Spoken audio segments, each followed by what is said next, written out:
প্রথমে তীব্র জ্বর, পরে জ্বর কমে গেলে শুরু হয় শরীর জুড়ে প্রচণ্ড ব্যথা। রোগের উপসর্গ কিছুটা ডেঙ্গু বা চিকুনগুনিয়ার মতো মনে হলেও বেশিরভাগ আক্রান্তদের টেস্ট রিপোর্টে তা শনাক্ত হচ্ছে না। এমন রোগে আক্রান্ত সীমান্ত উপজেলা টেকনাফের অনেকে। রোগান্ত্র হয়ে আতঙ্কিত না হয়ে দ্রুত ডাক্তারের শরণাপন্ন হওয়ার পরামর্শ চিকিৎসকদের। দেশের সর্বদক্ষিণের সীমান্ত উপজেলা টেকনাফ জুড়ে এখন অজানা জ্বরের প্রাদুর্ভাব। তীব্র জ্বর আর জ্বর কমে গেলে শরীর জুড়ে তীব্র ব্যথা, এমন উপসর্গে আক্রান্ত জেলার অনেক মানুষ। পরিবারের একজন আক্রান্ত হলে আক্রান্ত হচ্ছেন বাকিরাও, আর এ জ্বর স্থায়ী হয় প্রায় সপ্তাহকাল। হাত পা ব্যথা করে, গা চিচিয়া মানে ব্যথা করে জ্বর এসে যায়। এমন একটু টুকরা মাংস নাই যে মানে বিষ না হতে। একটা পরিবারের একজনের যদি হইলে তারপরে বাকি সদস্য হচ্ছে, যাকে ধরে তাকে মানে একেবারে এক সপ্তাহ পর্যন্ত।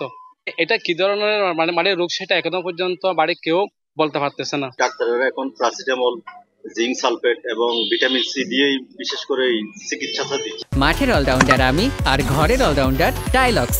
টাইলক্স টয়লেট ক্লিনার, ক্লিন মানেই টাইলক্স। চিকিৎসকরা জানান, আক্রান্তদের কয়েকজনের শরীরে ডেঙ্গু শনাক্ত হলেও বেশিরভাগই শনাক্তহীন। তাদের সাধারণ জ্বরের চিকিৎসায় দেওয়া হচ্ছে।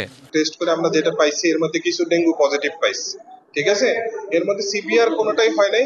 5-7 দিনের মধ্যে দেখা গেছে জ্বরগুলো কেটে যায়, কিন্তু জ্বর কেটে যাওয়ার পরে তাদের ব্যথা থাকে। ওখান থেকে ওই 10 জন রোগী নিয়ে গিয়ে এগুলো পরীক্ষা করা হয়েছে। পরীক্ষা করে দেখা গেছে যে ওখানে কিছুই পাওয়া যায়নি। একটা রোগীকে পাওয়া গেছে, একটা ব্যাকটেরিয়া পাওয়া গেছে, এটা নর্মাল ব্যাকটেরিয়া, সাধারণত থাকে ওই ধরনের, মানে স্পেসিফিকলি অন্য কোনো স্পেশাল রোগ হিসেবে পাওয়া যায়নি। আতঙ্কিত না হয়ে যারা আক্রান্ত হলে দ্রুত চিকিৎসকের শরণাপন্ন হওয়ার পরামর্শ বিশেষজ্ঞদের। DBC news desk.